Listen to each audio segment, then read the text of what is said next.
Esta é a segunda parte da Lei do Receber, por Raymond Hallowell, mais uma lei universal.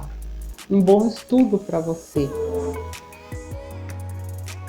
O que nós devemos fazer é concentrar todos os nossos pensamentos e esforços em construirmos um fogo ou procurarmos alguma coisa que irá produzir calor para nos aquecer.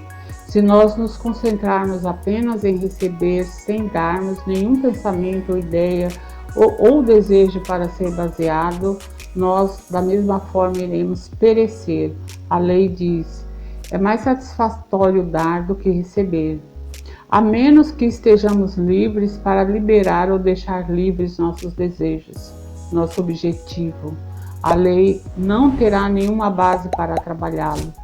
Ela não pode trabalhar e suprir nenhuma necessidade se não tiver um padrão para basear-se. Muitos tentam usar a lei ao contrário e por essa razão não conseguem nenhum resultado, ou muito pouco. Eles dizem a si mesmos: bem, depois que eu ganhar, aí então eu darei. Se você deseja coisas boas, você precisa primeiro dar algumas coisas boas para que recebas baseado nisso. Um jovem deu a um amigo um presente, um diamante. Tempos depois, ele acabou entrando em grandes problemas financeiros. Sua amiga, muito ansiada em ajudá-lo a sair daquela situação, lhe escreveu uma amigável nota e lhe desejou muito sucesso, que ele conseguisse cumprir com as suas obrigações. Ela empacotou o presente que ele havia lhe dado e lhe enviou-o novamente e lhe sugeriu que o vendesse para saldar as suas dívidas. O rapaz então sentiu-se muito arrependido por não ter lhe dado um diamante real de valor. Ele o recebeu novamente na época que ele mais precisava de ajuda. Aquilo que ele havia dado, uma imitação ao invés de um diamante genuíno. Quando nós falamos de dar, muitas pessoas têm como seu primeiro pensamento dar seu dinheiro. Dinheiro, um objeto pelo qual o ser humano é tão apaixonado que é capaz de matar e roubar para possuí-lo. Porém, o dinheiro é naturalmente tão obediente ao nosso desejo que nós podemos segurá-lo gentilmente nas mãos ou esmagá-lo e empurrá-lo profundamente para o fundo de nossos bolsos, sem sentirmos qualquer resistência de sua parte, mesmo com toda a ideia egoísta de ganhar mais e mais. O homem não conseguiu mudar a natureza ou o propósito do dinheiro. O que o dinheiro ganha ao dar-se constantemente passando pelas mãos que tão ansiosamente o agarram? Nada, nada além do prazer de dar-se para cumprir a sua missão. O homem pode fazer coisas terríveis para obtê-lo e pode pagar isso com algo prejudicial ao seu progresso. Porém, com tudo isso, será o homem que perderá o seu valor, não o dinheiro.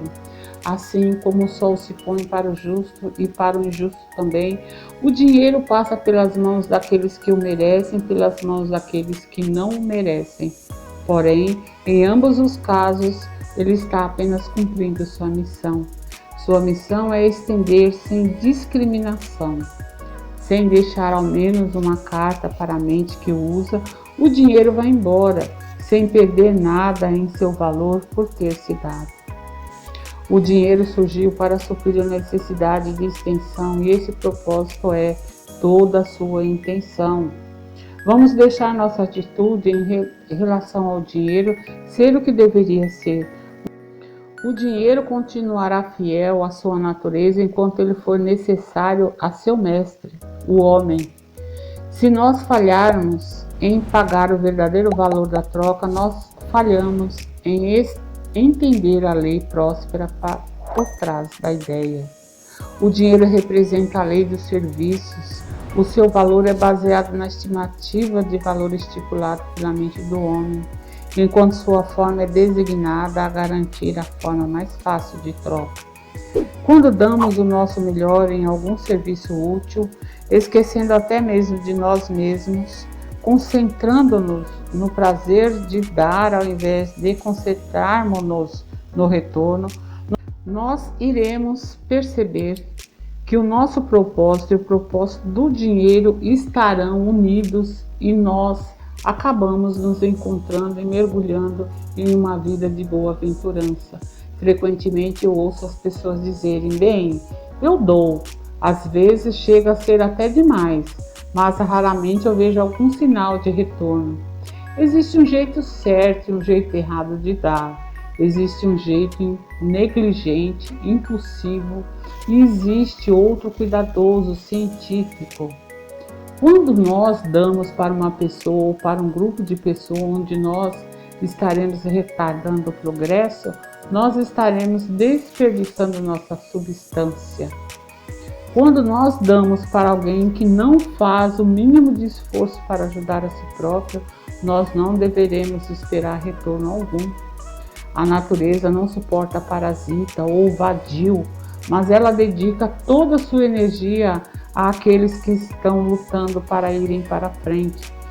Ela deixa os parasitas e vadios saber que ela irá ajudá-los, e se eles mostrarem interesse, começar a ajudar a si próprios.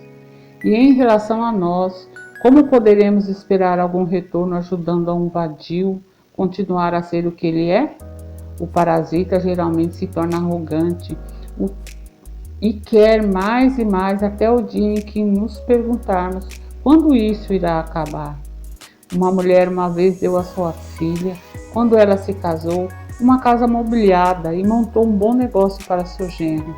O negócio, no entanto, ano após ano, precisava de mais fundos para manter-se na ativa e ela continuava dando seu dinheiro para eles até que ela quase não tinha mais. Quando ela quebrou e passou a viver em um único quarto, ela queria saber por que ela não era abençoada por sua generosidade. Ela deu na forma que ela pensava que fosse a melhor, mas a sua recompensa foram perdas e palavras amargas. O genro demandava mais e mais ajuda, até que ela não tinha mais para dar. Então, a partir daquele momento, ela não era mais bem-vinda na casa deles e convidada a se retirar. O erro dela aconteceu em seu julgamento. Ela tinha tanta culpa quanto o genro dependente, pois ela era parte da causa da falha dele. Eu aconselhei que ela se afastasse do casal e deixasse que eles afundassem ou nadassem por conta própria. Eu tinha certeza que eles iriam se encontrar. Ela seguiu o meu conselho e em um ano o homem tinha colocado seu trabalho para render. Pela primeira vez ele estava dando lucros. A vida na família foi restaurada e voltou ao seu estado normal. E todos estavam felizes porque seus esforços foram direcionados para os canais certos. O jovem estava orgulhoso de si, pois havia conseguido realizar algo de bom para sua família à custa do seu próprio esforço. Uma interpretação prática da lei é: quando você ver alguém fazendo esforço para ajudar a si próprio, esse é o momento de ajudá-lo. Mas não desperdice a sua substância com alguém que não irá ajudar a si mesmo, ou ao menos tentar. Esse último irá fazer mau uso da sua bondade e ainda irá abusar de você e quando você parar de ajudá-lo. Esta foi a segunda parte da lei do receber e até a terceira parte na continuação. Eu agradeço a quem viu, quem assistiu as imagens e até a próxima parte. Muito obrigado, gratidão. E eu tenho um recadinho, informo a todos que deixo na descrição do vídeo o link de uma reprogramação subliminar para destravar a prosperidade. Acesse o link e saiba mais. Muito obrigado, bye bye e até a próxima. Tchau, tchau.